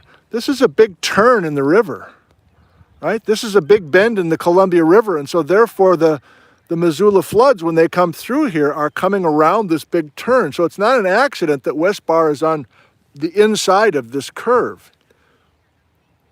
It's happened more than once. Okay, even though we're a little bit drippy, and I'm the dude with a selfie stick, so I would give me dirty looks if I saw me walking around. So maybe these people are nicer than I am. I think we should just walk a little bit over to get a decent view of the scale of the basalt wall. And if you're wanting to come visit this area, I have a tip for you. You can drive from White Trail Road. You get onto road number 9, and you're approaching this area from the east, and you can walk right on top of that. That's called Babcock Bench, and that view from there doesn't have quite the cell coverage of what I was using this morning, but It's just a gravel road, but it's a wonderful place to see. West Bar, that's where Tom Foster and I would do our photography up there. But we just didn't have the cell coverage to deal with. So it's a Saturday morning, everybody's got their kids with their scooters and everything else. But let's just walk a little bit closer to the wall over there. And, back to the Miocene now with these flood basalts. Good morning. Oh, actually, you know what? Can you look kind of through the wires and everything? So as a geologist, we're like, green, weird. And then we say, okay, makes sense. German chocolate cake, flood basalts, 16 million. And then, whoa, all that blonde stuff, I just screwed up we're getting a good look now at the flood bar. Actually, that's a nice shot. Now the light looks good. All that tan stuff below the upper houses and above the lower houses, that's a pile of gravel that was deposited by the 18,000-year-old flood. That's a nice shot. That does it. That does the best to show you the scale of this. And if you know this area, or if you even live in this area, Crescent Bar, or if you're watching right now, come on over and say hi. But you can tell your Crescent Bar neighbors about the Ice Age floods dropping all that gravel. And you too can get a blank look and have someone change the subject as quickly as possible.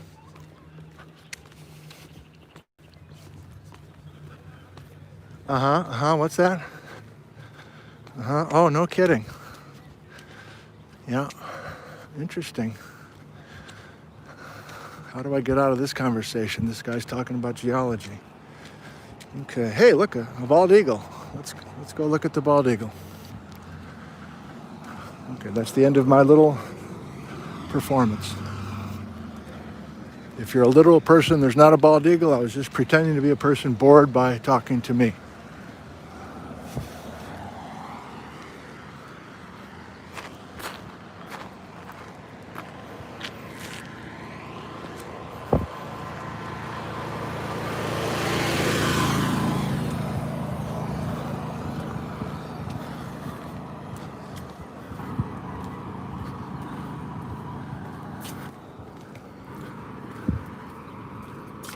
Oh, this might do it.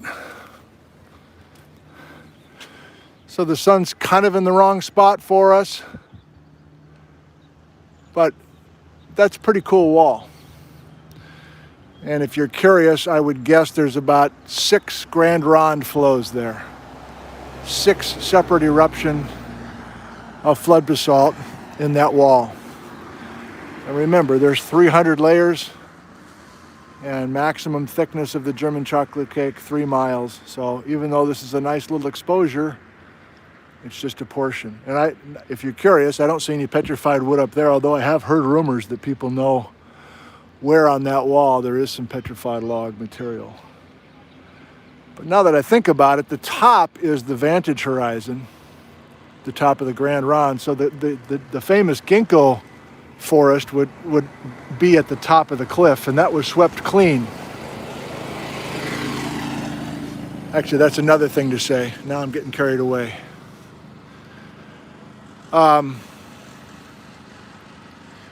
So yes, the 18,000-year-old flood deposited those gravels, but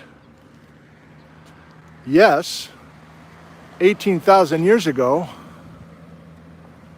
that flood was so deep that it skimmed the top. It swept the top of Babcock Branch clean.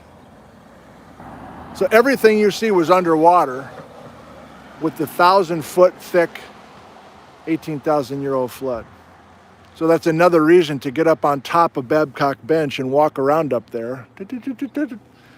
You can see potholes. You can see a Bruce Bjornstad video that I think I showed you at one of these live streams talking about the chaotic scalloping.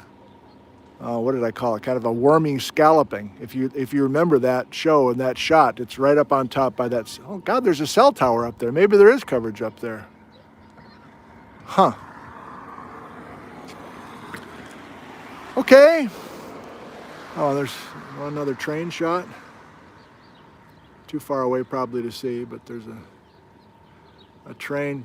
It's actually a nice view of a train skirting the side of that flood basalt. Okay, I think that's probably enough, huh? We still have 1,000 people, if I see that correctly. So I think what I want to do to finish up is just drive back up. It seemed like a lot of you enjoyed that return drive to Larry the Ladder with the Thorpe Prairie Show. I didn't expect that, but many of you commented on that. So I think I'll do this actually.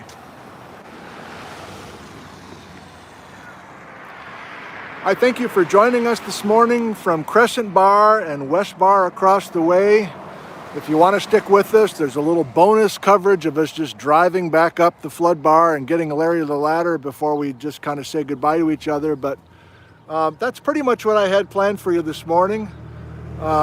Scattered as always, spontaneous as always, but hopefully you learned a few things and maybe were a little bit more motivated now than you were before to get to a place like this. West Bar is a special place, scenery-wise, but also one of the most important places in all the Pacific Northwest involving the Missoula Floods.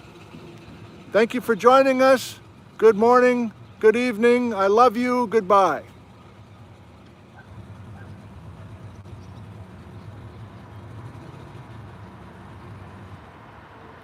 Hey, everybody, let's go a little bit further.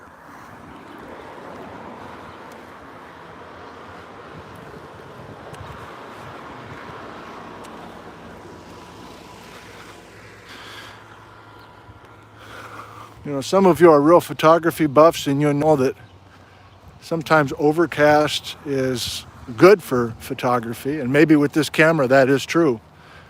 But everything looks so dark to me looking into the face of this phone. And this is a extra special place when you have very strong summer sun, early morning, late afternoon, that sort of thing.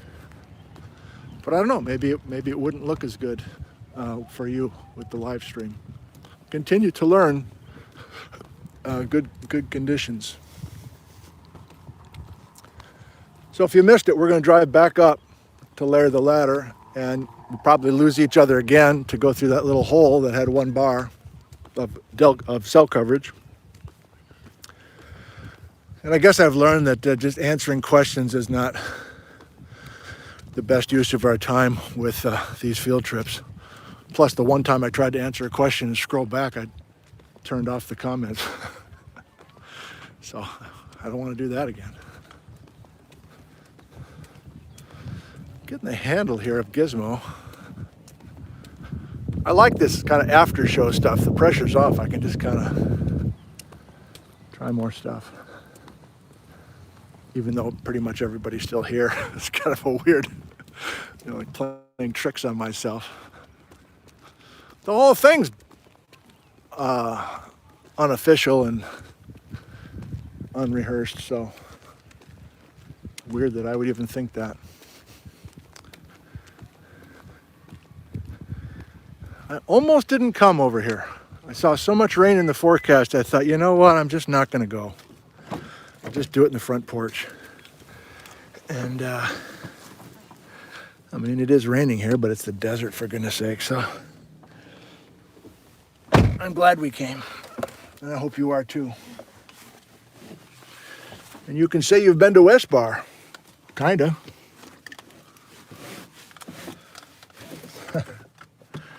West Bar, Washington. Oh yeah, I've been there. Oh really? Oh, when were you? Oh yeah, back in 2020. Oh really?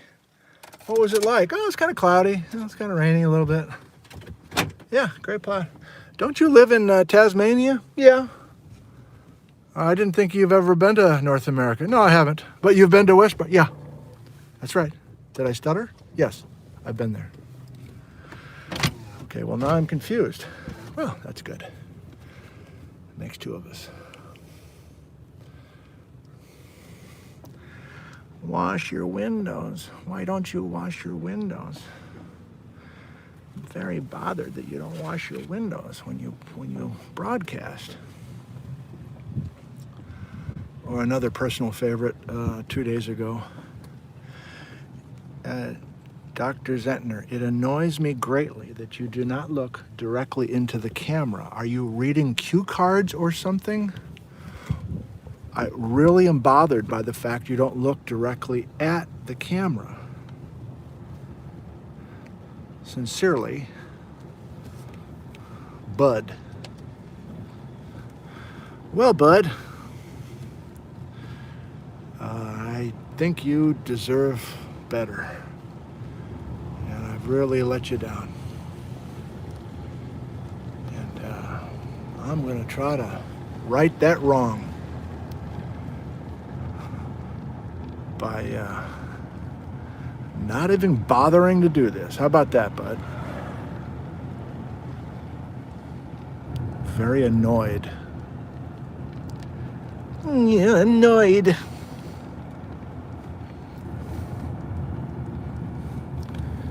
Yeah, let me talk to these golfers quick. Hang on. Hey, fellas, 18,000 years ago, a flood happened here right beneath that putting green, and it was chaotic here. Love you. Bye.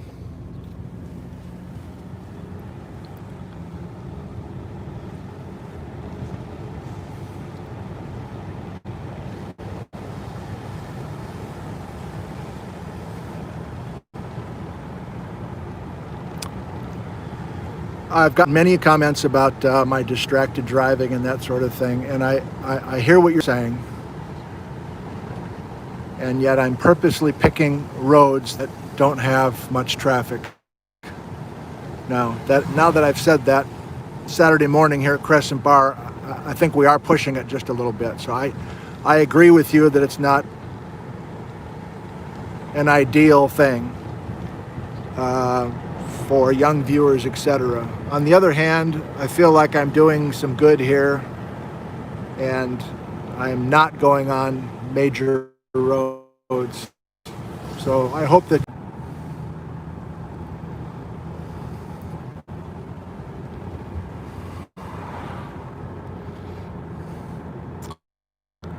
we're back. Got through the hole. You're all pros too now. You know how to kind of get yourself right after losing some bars, I presume. God, I should have stopped there. This is a good spot. God, I can find the next pull out here. Is there a pull out here? I might stop here. Yes. I'm turning left, Rod. Oh, this is bonus coverage. Oh boy. Woo-hoo-hoo-hoo-hoo. The rain has stopped, and I want to take a look at those flood gravels.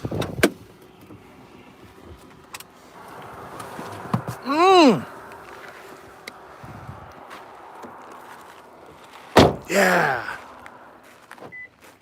All right. So the rain's down for a while. You're looking back at Crescent Bar.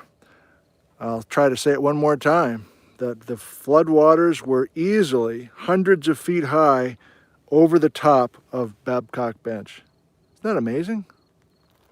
18,000 years ago. Another look at West Bar. You see the 13,300 event and the 14,000-year-old event with the ripples. But that's not why I stopped.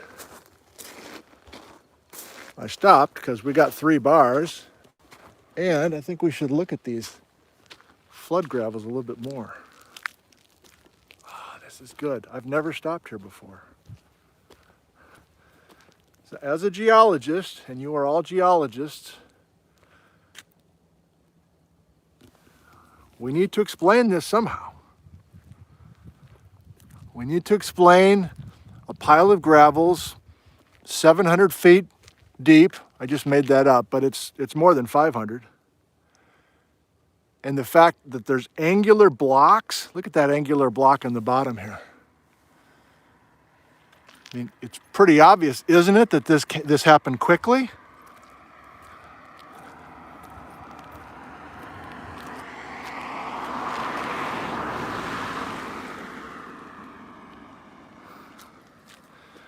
And Larry the Ladder, you know, still is sitting on top of this stuff.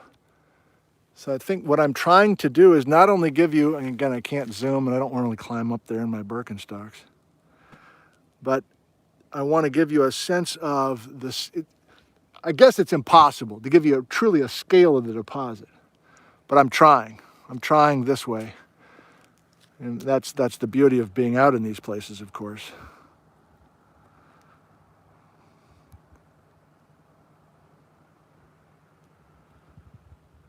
You're like, well, where are the gravels over there? There's no gravels at all. Remember? That basalt wall was like right smack dab. Oh, got another geologist pulling off. Why else would they stop? Hey, the rain's quit, so, and I can't zoom, but at least I'll point out, have you been to the Gorge Amphitheater before? To some music show? And if you're watching from around the world, I don't know if you're aware, but out in the middle of nowhere here is one of the premier music spots. I mean, I don't care. Think big. Think the biggest acts you can think of, music acts. They all tour here. They all make a stop here. Dave Matthews Band every Labor Day weekend, all 4 nights. They just made a new Gorge Amphitheater documentary. So the stage is there. The crowd is sitting facing us, and the performer is on stage and facing the crowd looking back to the south. You're looking south right now. Good morning. What, do you see anything good? Oh, just kind of looking at the scenery. Oh, okay. Yep. I thought you said something else. Oh no, nothing's exciting as elk. No, we thought there might have been some elk, but nope, just catastrophic floods, 1,000 feet high. No big deal. Sure wish there was an elk though.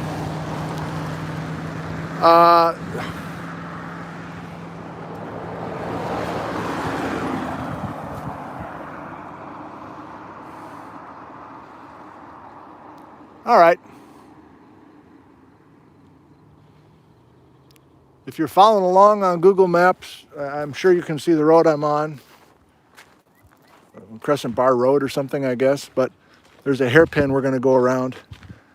And maybe even on Google Maps or Google Earth, you can see maybe that's the best way, really, to grasp the scale of this gravel bar. I'll stop talking about it because I'm just repeating myself now. But it's pretty slick.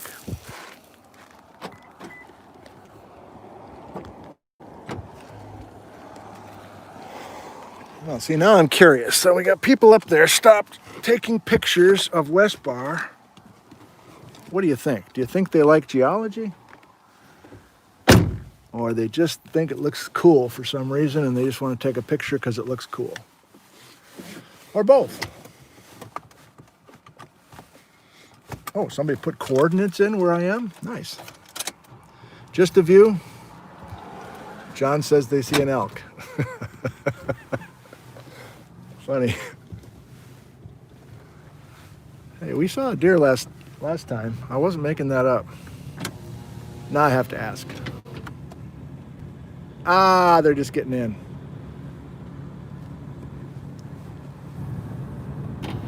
Yeah, I won't bug them.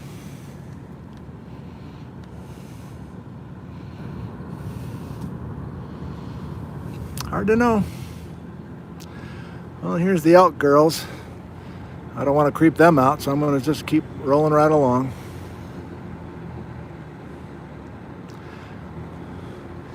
Or am I? Now that it's not raining, I want to take you back down that road. You're still with us. I've lost 100 of you, but it's okay. Still got more than 900 with us. I wanted to, I can't zoom, as you know, but I wanted to give you a little better sense of Lodge Stick Cliff or whatever. I was trying to describe it before. I wonder how far I can go down this road without losing you. I don't want to press it. But now that we don't have this major rain, I'm not a guy who thirsts over homes and all that, but I don't know. I think even me would be pretty happy to live in this joint. Look at that.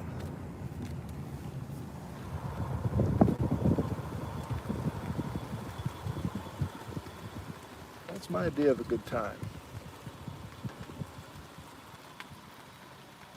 Eat some Ruffles potato chips on the front porch and look at West Bar. But I'm distracted. What I want to say is that, let me creep ahead a little bit, and then, yeah.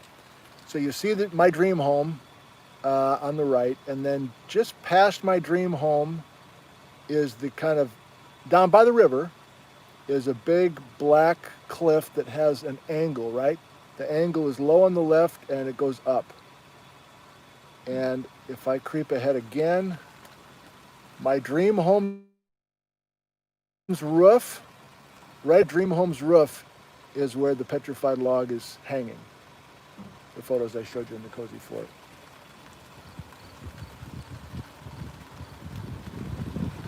And in alone, by itself, that's cool.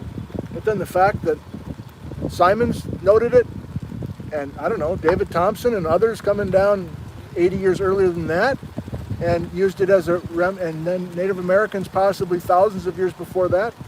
If they all noticed that thing, that's pretty cool.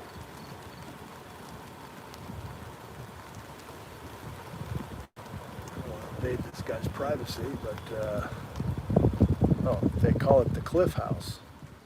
Oh, just to keep their houses straight. All right, so where'd I leave my glasses? Oh, I think you left it at the Cliff House. Okay. I thought I left them at the Tropical Rainforest House. Maybe. We'll swing by there.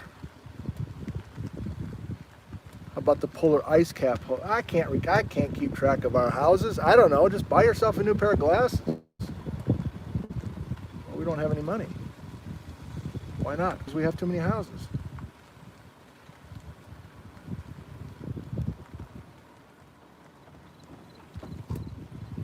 Okay, here's another winning shot. Obviously, I can't stop. I don't even have, oh yeah, it's 11:15. Breaking my own record. Now, there's no reason to drive down there. I'd lose coverage anyway.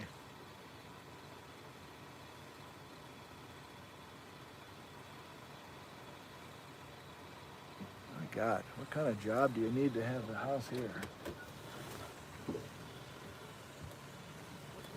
I say that, and then I think of all the wonderful, good vibes that I get from everybody with my humble little job, and it's worth so much.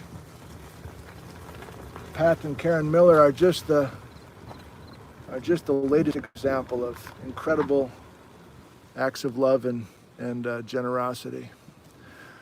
Believe it or not, I think that's it for today.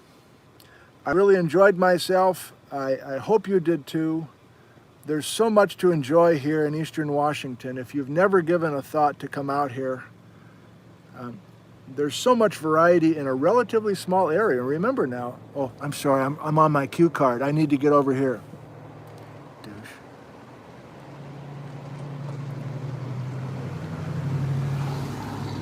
I love you so much. I am Nick Zentner, and I thank you for joining us today. I would like to be personal now, just for one moment. I think that it is amazing that we have built this community. I think, now this is from the heart, I love you who wrote this for me. A production assistant. Why you pranking me, yo? All right. Thank you for tuning in.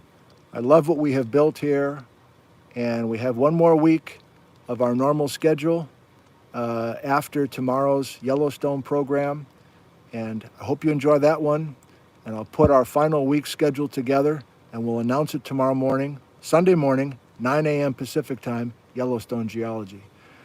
Believe it or not, we're signing off. I've had a great time. Hope you have too. I love you. We'll see you tomorrow morning.